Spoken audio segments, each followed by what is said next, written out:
ಕಾಂಗ್ರೆಸ್ನಲ್ಲಿ dinner breakfast ಮೀಟಿಂಗ್ಗಳು ಭಾರಿ ಸದ್ದು ಮಾಡ್ತೇವೆ. ಈ ಮಧ್ಯೆ ಇವತ್ತು ಡಿಸಿಎಂ ಡಿಕೆಶಿ ದೆಹಲಿಗೆ ಪ್ರಯಾಣ ಬೆಳೆಸಲಿದ್ರೆ ನಾಳೆ ಸಿಎಂ ಹೋಗ್ತಾ ಇದ್ದಾರೆ.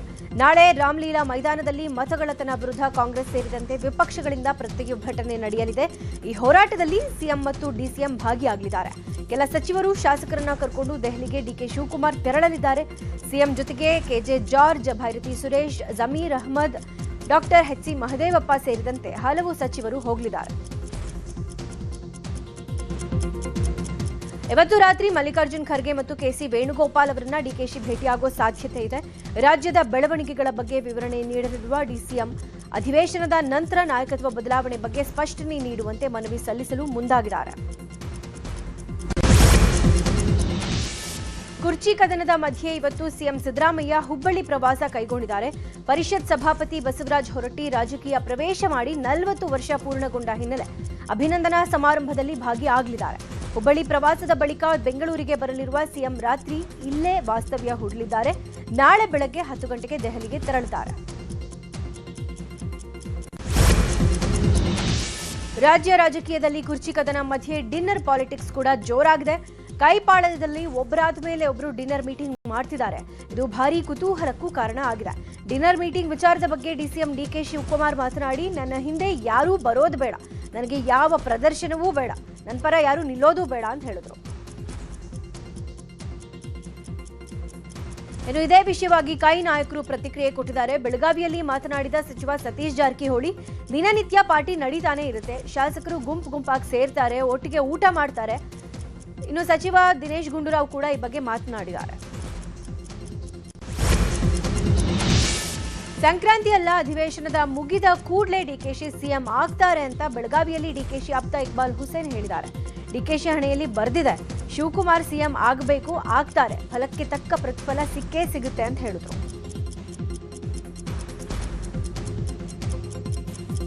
ಇನ್ನು ಡಿಸಿಎಂ ಡಿಕೆ ಶಿವಕುಮಾರ್ ಯಾಕ್ರಿ ಸಿಎಂ ಆಗಬಾರ್ದು, ಪಕ್ಷ ಕಟ್ಟಿಲ್ವಾ, ಶ್ರಮ ಪಟ್ಟಿಲ್ವಾ, ಅದಕ್ಕಾಗಿ ಕೂಲಿ ಕೇಳ್ತಿದ್ದಾರೆ ಅಂತ ಶಾಸಕ ಎಸ್ಟಿ ಸೋಮಶೇಖರ್ ಹೇಳಿದ್ದಾರೆ. ಬೆಳಗಾವಿಯಲ್ಲಿ ಮಾತನಾಡಿದ ಅವರು, ನನ್ನ ಹಣೆಯಲ್ಲಿ ಬಿಜೆಪಿಗೆ ಹೋಗಿ ಮಂತ್ರಿ ಆಗಬೇಕು ಅಂತಿತ್ತು, ಅದೇ ರೀತಿ ಡಿಕೆಶಿ ಹಣೆಯಲ್ಲಿ ಬರೆದಿದ್ರೆ ಸಿಎಂ ಆಗ್ತಾರೆ ಅಂತ ಹೇಳಿದ್ದಾರೆ. ಇನ್ನು ಸಚಿವ ಜಮೀರ್ ಅಹಮದ್ ಕೂಡ ನಾಯಕತ್ವ ಬದಲಾವಣೆ ವಿಚಾರವಾಗಿ ಮಾತನಾಡಿದ್ದು, ಹೈಕಮಾಂಡ್ ನಿರ್ಧಾರವೇ ಅಂತಿಮ, ಪಕ್ಷ ಹಾಕಿದ ಗೆರೆ ನಾನು ದಾಟಲ್ಲ, ಶಿವಕುಮಾರ್ ಈಗಲೇ ಆಗ್ತಾರಾ, 2028ಕ್ಕೆ ಆಗ್ತಾರಾ, ಅದು ಹೈಕಮಾಂಡ್ ನಿರ್ಧಾರ ಮಾಡುತ್ತೆ ಅಂತ ಹೇಳಿದ್ರು. ಡಿಕೆಶಿ ಡಿನ್ನರ್ ಮೀಟಿಂಗ್ ವಿಚಾರದ ಬಗ್ಗೆ ಬಿಜೆಪಿ ರಾಜ್ಯಾಧ್ಯಕ್ಷ ವಿಜಯೇಂದ್ರ ಪ್ರತಿಕ್ರಿಯೆ ಕೊಟ್ಟಿದ್ದಾರೆ. ಬೆಳಗಾವಿ ಅಧಿವೇಶನಕ್ಕೂ ಮುನ್ನ ಕುರ್ಚಿ ಕಿತ್ತಾಟ ಸರಿ ಮಾಡ್ಕೊಂಡು ಬನ್ನಿ ಅಂತ ಹೇಳಿದ್ದೆ, ಆದರೆ ಕುರ್ಚಿ ಆಂತರಿಕ ವಿಚಾರ ಅಲ್ಲ, ಇದು ರಾಜ್ಯದ ವಿಚಾರ ಆಗೋಗಿದೆ. ಸರ್ಕಾರ ಕುರ್ಚಿ ಕಿತ್ತಾಟದಿಂದ ರೈತರು ಬೀದಿಗೆ ಬರುವಂತಾಗಿದೆ. ಈ ಸರ್ಕಾರದಿಂದ ಭರವಸೆ ಈಡೇರಿಸ್ತಾ ಇಲ್ಲ, ನಾಡಿನ ಜನ ಬೇಸತ್ತು ಹೋಗಿದ್ದಾರೆ ಅಂತ ಕಿಡಿಕಾರಿದ್ರು. ಇದೇ ವಿಚಾರವಾಗಿ ಛಲವಾದಿ ನಾರಾಯಣ ಸ್ವಾಮಿ, ಸಿಟಿ ರವಿ ಕೂಡ ಗುಡುಗಿದ್ದಾರೆ.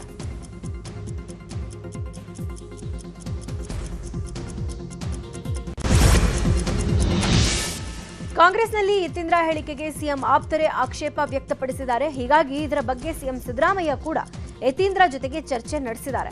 ನಿನ್ನೆ ಎಂಎಲ್ಸಿ ಯತೀಂದ್ರ ಫುಲ್ ಸೈಲೆಂಟ್ ಆಗ್ಬಿಟ್ಟಿದ್ರು. ಮಾಧ್ಯಮಗಳು ಕೇಳಿದ ಪ್ರಶ್ನೆಗೆ ಯತೀಂದ್ರ ಮಾತನಾಡಕ್ಕೆ ಏನೂ ಇಲ್ಲ ಅಂತ ಹೊರಟು ಹೋದ್ರು.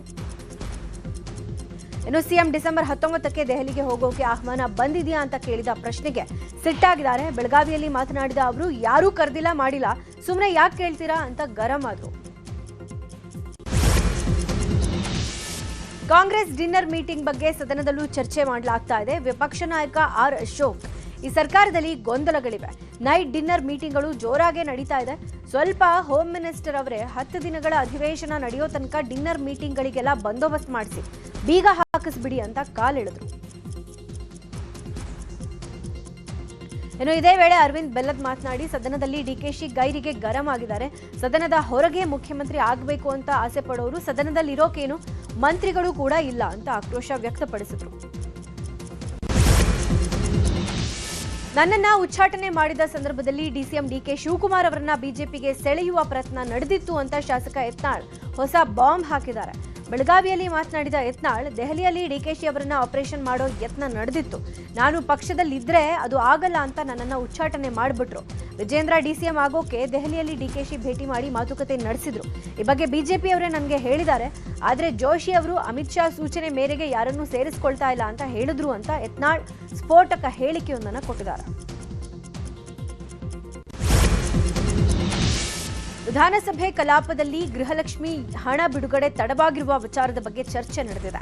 ವಿಪಕ್ಷ ನಾಯಕ ಆರ್ ಅಶೋಕ್ ಮಾತನಾಡಿ, ಫೆಬ್ರವರಿ ಮಾರ್ಚ್ ತಿಂಗಳ ಹಣ ಬಿಡುಗಡೆ ಮಾಡದ ಬಗ್ಗೆ ಸಚಿವೆ ಹೆಬ್ಬಾಳ್ಕರ್ಗೆ ಸ್ಪಷ್ಟನೆ ಕೇಳಿದರು.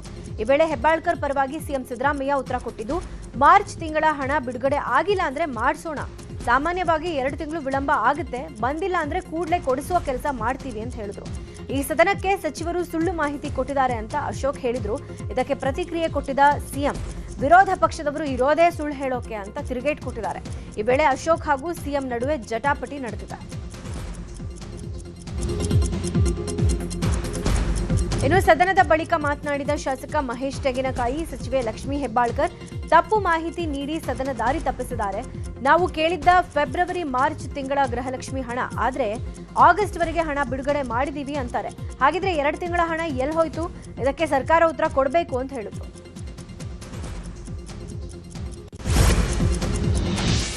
ಪರಿಶಿಷ್ಟರ ಕಲ್ಯಾಣಕ್ಕೆ ಮೀಸಲಿಟ್ಟ ಹಣವನ್ನ ಗ್ಯಾರಂಟಿಗೆ ಬಳಕೆ ಮಾಡಲಾಗ್ತಾ ಇದೆ ಎಂಬ ಆರೋಪ ಕೇಳಿ ಬರ್ತಾ ಇತ್ತು. ಆದ್ರೀಗ ಪರಿಷತ್ ಕಲಾಪದಲ್ಲೇ ಸಚಿವ ಎಚ್ ಸಿ ಮಹದೇವಪ್ಪ ಇದರ ಬಗ್ಗೆ ವಿವರಣೆ ಕೊಟ್ಟಿದ್ದಾರೆ.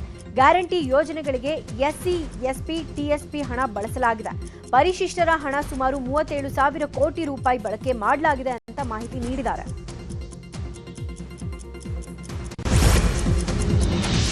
ಅನುದಾನ ಬಿಡುಗಡೆ ಕುರಿತು ಶಾಸಕರ ಆಕ್ರೋಶ ಹಿನ್ನೆಲೆ ಸಿಎಂ ಸಿದ್ದರಾಮಯ್ಯ ಬೆಳಗಾವಿಯ ಸರ್ಕಿಟ್ ಹೌಸ್ನಲ್ಲಿ ಸಭೆ ನಡೆಸಿದರು. ಕಾಂಗ್ರೆಸ್ ಶಾಸಕರ ಕ್ಷೇತ್ರಗಳ ಅಭಿವೃದ್ಧಿಗೆ ತಲಾ 50 ಕೋಟಿ, ಬಿಜೆಪಿ ಜೆಡಿಎಸ್ ಶಾಸಕರ ಕ್ಷೇತ್ರಗಳಿಗೆ ತಲಾ 25 ಕೋಟಿ ಅನುದಾನ ಬಿಡುಗಡೆ ಮಾಡಿದ್ದಾರೆ. ಮುಖ್ಯ ಕಾರ್ಯದರ್ಶಿ ಶಾಲಿನಿ ರಜನೀಶ್ ಹಾಗೂ ಆರ್ಥಿಕ ಇಲಾಖೆ ಅಧಿಕಾರಿಗಳಿಂದ ಮಾಹಿತಿ ಪಡೆದ ಸಿಎಂ ಅನುದಾನ ಬಿಡುಗಡೆಗೆ ಸೂಚನೆ ಕೊಟ್ಟಿದ್ರೂ ಕೂಡ ಶಾಸಕರಿಗೆ ಯಾಕೆ ಹಣ ರಿಲೀಸ್ ಮಾಡಿಲ್ಲ ಅಂತ ಪ್ರಶ್ನೆ ಮಾಡಿದ್ದಾರೆ. ಅಲ್ಲದೆ ತಕ್ಷಣವೇ ಕಾಮಗಾರಿಗಳ ಪ್ರಗತಿ ಪರಿಶೀಲನೆ ಮಾಡಿ ಹಣ ರಿಲೀಸ್ ಮಾಡಿ ಅಂತ ಸೂಚನೆ ಕೊಟ್ಟಿದ್ದಾರೆ. ಸಭೆ ನಂತರ ಮಾತನಾಡಿದ ಸಿಎಂ, ಆರ್ಥಿಕ ಸಲಹೆಗಾರ ಬಸವರಾಜ ರಾಯರೆಡ್ಡಿ, ಸಿಎಂ ಅಧ್ಯಕ್ಷತೆಯಲ್ಲಿ ಸಭೆ ನಡೆಸಲಾಗಿದೆ. ಮೊನ್ನೆ ನಡೆದ ಸಿಎಲ್ಪಿ ಸಭೆಯಲ್ಲಿ ಹಣ ಬಿಡುಗಡೆ ಆಗದ ಬಗ್ಗೆ ಚರ್ಚೆ ಆಗಿತ್ತು. ಹೀಗಾಗಿ ಸಿಎಂ ಅವರು ವಿಶೇಷ ಸಭೆ ಕರೆದು ತ್ವರಿತವಾಗಿ ಹಣ ಬಿಡುಗಡೆಗೆ ಸೂಚನೆ ಕೊಟ್ಟಿದ್ದಾರೆ ಎಂದರು. ಹೊಸ ವರ್ಷಕ್ಕೆ ದಿನಗಣನೆ ಹಿನ್ನೆಲೆ ನಗರದಲ್ಲಿ ಪೊಲೀಸರು ಈಗಿನಿಂದಲೇ ಹೈ ಅಲರ್ಟ್ ಆಗಿದ್ದಾರೆ. ಪಬ್, ರೆಸ್ಟೋರೆಂಟ್ ಜೊತೆಗೆ ನಗರದಲ್ಲಿರುವ ಪಿಜಿಗಳ ಮೇಲೂ ಪೊಲೀಸರು ನಿಗಾ ವಹಿಸಿದ್ದಾರೆ. ನಗರದಲ್ಲಿ ಎಲ್ಲಾ ಪುರುಷ ಹಾಗೂ ಮಹಿಳಾ ಪಿಜಿಗಳಿಗೆ ಮಾರ್ಗಸೂಚಿ ಹೊರಡಿಸಲು ಮುಂದಾಗಿದ್ದಾರೆ. ಕೆಲ ಪಿಜಿಗಳಲ್ಲಿ ಸಂಭ್ರಮದ ವೇಳೆ ಗಲಾಟೆ ಪ್ರಕರಣಗಳು ಕೂಡ ನಡೆದಿರೋದ್ರಿಂದ ಈ ಬಾರಿ ಅಂತಹ ಘಟನೆಗಳು ನಡೀಬಾರದು ಅಂತ ಮುನ್ನೆಚ್ಚರಿಕೆಯನ್ನ ವಹಿಸಲಾಗಿದೆ. ನಗರದ ಎಲ್ಲಾ ಪೊಲೀಸರಿಗೆ ಈ ಬಗ್ಗೆ ಕಮಿಷನರ್ ಸೀಮಂತ್ ಕುಮಾರ್ ಸಿಂಗ್ ಸೂಚನೆ ಕೊಟ್ಟಿದ್ದಾರೆ. ಇನ್ನು ಹೊಸ ವರ್ಷಕ್ಕೆ ಕೆಲವೇ ದಿನಗಳು ಬಾಕಿ ಹಿನ್ನೆಲೆ ಪಬ್, ರೆಸ್ಟೋರೆಂಟ್, ರೆಸಾರ್ಟ್ಗಳು ಈಗಿನಿಂದಲೇ ಬುಕ್ ಆಗ್ತಾ ಇವೆ. ಆನ್ಲೈನ್ ಮೂಲಕ ಹಲವರು ಬುಕಿಂಗ್ ಮಾಡ್ಕೊಳ್ತಾ ಇದ್ದಾರೆ. ಸದ್ಯ ಇದನ್ನೇ ಬಂಡವಾಳ ಮಾಡಿಕೊಂಡಿರುವ ಕೆಲ ಸೈಬರ್ ಖದೀಮರು ನ್ಯೂ ಇಯರ್ ಸೆಲೆಬ್ರೇಷನ್ ಅಂತ ನಕಲಿ ಲಿಂಕ್ಗಳನ್ನು ವೈರಲ್ ಮಾಡ್ತಿದ್ದಾರೆ. ಹೀಗಾಗಿ ನಕಲಿ ಲಿಂಕ್ ಕ್ಲಿಕ್ ಮಾಡದಂತೆ ಎಚ್ಚರಿಕೆ ವಹಿಸುವಂತೆ ಸಾರ್ವಜನಿಕರಿಗೆ ಪೊಲೀಸ್ ಇಲಾಖೆ ಸೂಚನೆ ಕೊಟ್ಟಿದೆ. ಅಕ್ರಮವಾಗಿ ಆನೆ ದಂತ ಸಂಗ್ರಹ ಮಾಡಿದ್ದ 4 ಪೊಲೀಸರು ಬಂಧಿಸಿದ್ದಾರೆ. ಖಚಿತ ಮಾಹಿತಿಯ ಮೇರೆಗೆ ದಾಳಿ ನಡೆಸಿದ ಚಾಮರಾಜನಗರದ ಕೊಳ್ಳೇಗಾಲ ವನ್ಯಜೀವಿ ವಲಯದ ಅಧಿಕಾರಿಗಳು 4 ಬಂಧಿಸಿ 1 ಜೊತೆ ಆನೆ ದಂತವನ್ನ ವಶಕ್ಕೆ ಪಡ್ಕೊಂಡಿದ್ದಾರೆ. ಇನ್ನು ಚಾಮರಾಜನಗರ ಜಿಲ್ಲೆ ಹನೂರು ತಾಲೂಕಿನ ವಡ್ಡರ ದೊಡ್ಡಿಯ ಜಮೀನೊಂದರಲ್ಲಿ ಅಕ್ರಮವಾಗಿ ಗಾಂಜಾ ಬೆಳೆಯಲಾಗಿತ್ತು. ಜಮೀನಿನ ಮೇಲೆ ದಾಳಿ ನಡೆಸಿದ ಪೊಲೀಸರು 10 ಕೆಜಿ ಗಾಂಜಾ ಗಿಡವನ್ನ ವಶಪಡಿಸಿಕೊಂಡಿದ್ದು ನಾಗರಾಜು ಎನ್ನುವನನ್ನ ಬಂಧಿಸಿದ್ದಾರೆ. ಬೆಂಗಳೂರಿನ ಮಾಗಡಿ ರಸ್ತೆಯ ಕಡಬಗೆರೆ ಬಳಿ 2 ಚಿರತೆಗಳು ಕಾಣಿಸಿಕೊಂಡಿವೆ. ಮನೆ ಬಳಿ ಇದ್ದ ನಾಯಿ ಮರಿಯನ್ನ ಚಿರತೆಗಳು ಎಳೆದೊಯ್ದಿದ್ದು, ಹೀಗಾಗಿ ಸಂಜೆ 6 ಗಂಟೆ ಬಳಿಕ ಮನೆಯಿಂದ ಯಾರೂ ಹೊರಬರಬೇಡಿ, ಮಕ್ಕಳು, ವೃದ್ಧರು, ಮಹಿಳೆಯರು ಎಚ್ಚರದಿಂದ ಇರಿ ಅಂತ ಕಡಬಗೆರೆ ಗ್ರಾಮ ಪಂಚಾಯಿತಿಯಿಂದ ಜನರಿಗೆ ಎಚ್ಚರಿಕೆ ಕೊಟ್ಟಿದ್ದಾರೆ.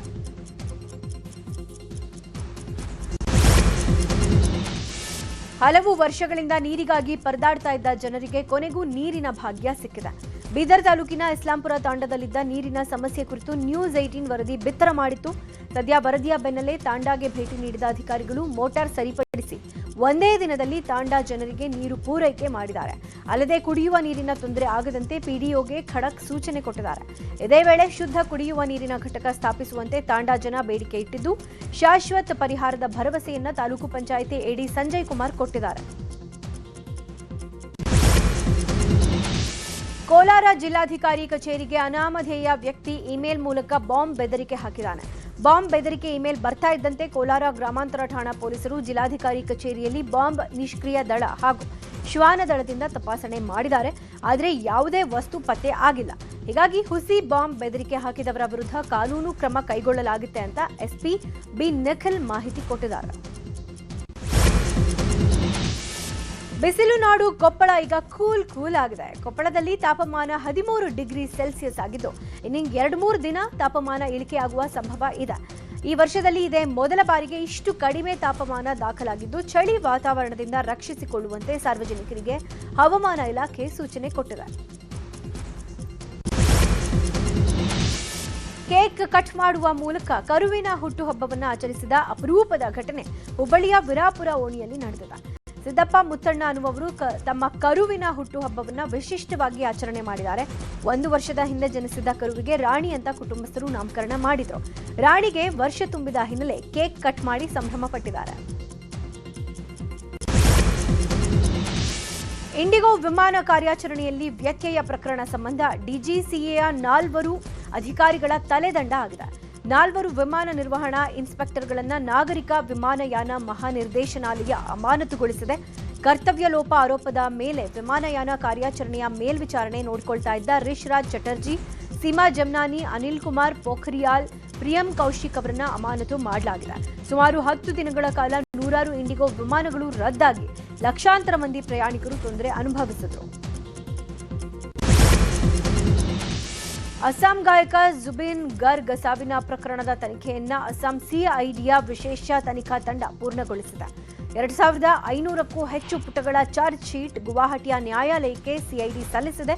ಸೆಪ್ಟೆಂಬರ್ 19ರಂದು ಸಿಂಗಾಪುರದಲ್ಲಿ ಕಾರ್ಯಕ್ರಮಕ್ಕೆ ಹೋಗಿದ್ದ ಜುಬಿನ್ ಗರ್ಗ್ ನಿಗೂಢವಾಗಿ ಸಾವಿಗೀಡಾಗಿದ್ರು. ಈ ಸಂಬಂಧ 7 ಜನರನ್ನ ಬಂಧಿಸಲಾಗಿದ್ದು 300ಕ್ಕೂ ಹೆಚ್ಚು ಸಾಕ್ಷ್ಯಗಳನ್ನು ಚಾರ್ಜ್ ಶೀಟ್ನಲ್ಲಿ ಉಲ್ಲೇಖ ಮಾಡಲಾಗಿದೆ.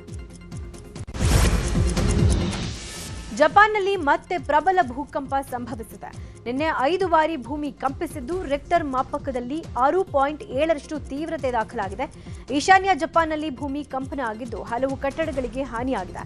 ಘಟನೆಯಲ್ಲಿ 50ಕ್ಕೂ ಹೆಚ್ಚು ಜನ ಗಾಯಗೊಂಡಿದ್ದಾರೆ.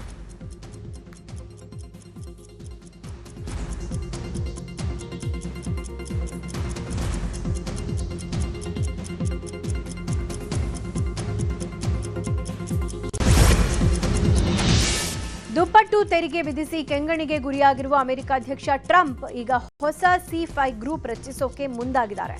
ಯುರೋಪ್ ಪ್ರಾಬಲ್ಯ ಹೊಂದಿರುವ G7 ಗುಂಪಿನ ರಾಷ್ಟ್ರಗಳನ್ನು ಬದಿಗಿಟ್ಟು ರಷ್ಯಾ, ಚೀನಾ, ಭಾರತ ಮತ್ತು ಜಪಾನ್ ಜೊತೆಗೂಡಿ ಹೊಸ ಕೋರ್ 5 ಗುಂಪು ರಚಿಸೋಕೆ ಆಸಕ್ತಿ ತೋರಿದ್ದಾರೆ ಅಂತ ಹೇಳಲಾಗ್ತಿದೆ.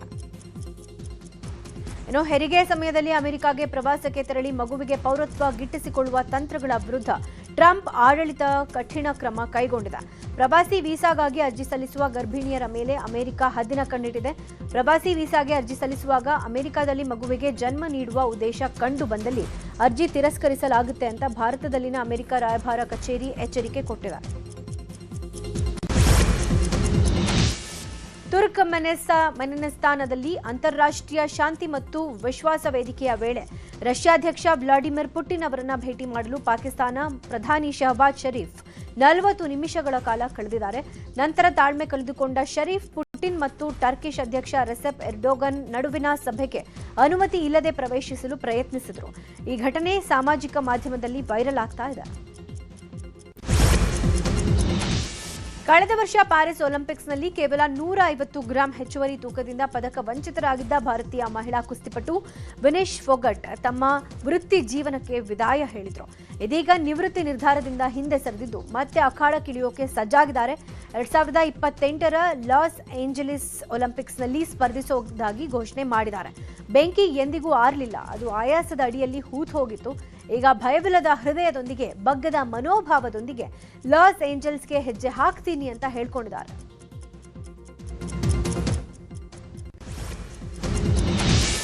ಸಚಿವ ಜಮೀರ್ ಅಹಮದ್ ಪುತ್ರ ಜೈದ್ ಖಾನ್ ಹಾಗೂ ನಟಿ ಮಲೈಕಾ ನಟಿಸಿರುವ ಕಲ್ಟ್ ಸಿನಿಮಾದ ಪ್ರಮೋಷನ್ಸ್ ಧಾರವಾಡದಲ್ಲಿ ಮಾಡಲಾಗಿದೆ. ನಗರದ ಕೆಸಿಡಿ ಮೈದಾನದಲ್ಲಿ ಈ ಕಾರ್ಯಕ್ರಮ ನಡೆದಿದ್ದು ಭಾರೀ ಸಂಖ್ಯೆಯಲ್ಲಿ ಅಭಿಮಾನಿಗಳು ಆಗಮಿಸಿದರು. ಜೊತೆಗೆ ಆಲ್ ಓಕೆ ಅಲೋಕ್ರಿಂದ ಸಂಗೀತ ಕಾರ್ಯಕ್ರಮ ಏರ್ಪಡಿಸಲಾಗಿತ್ತು.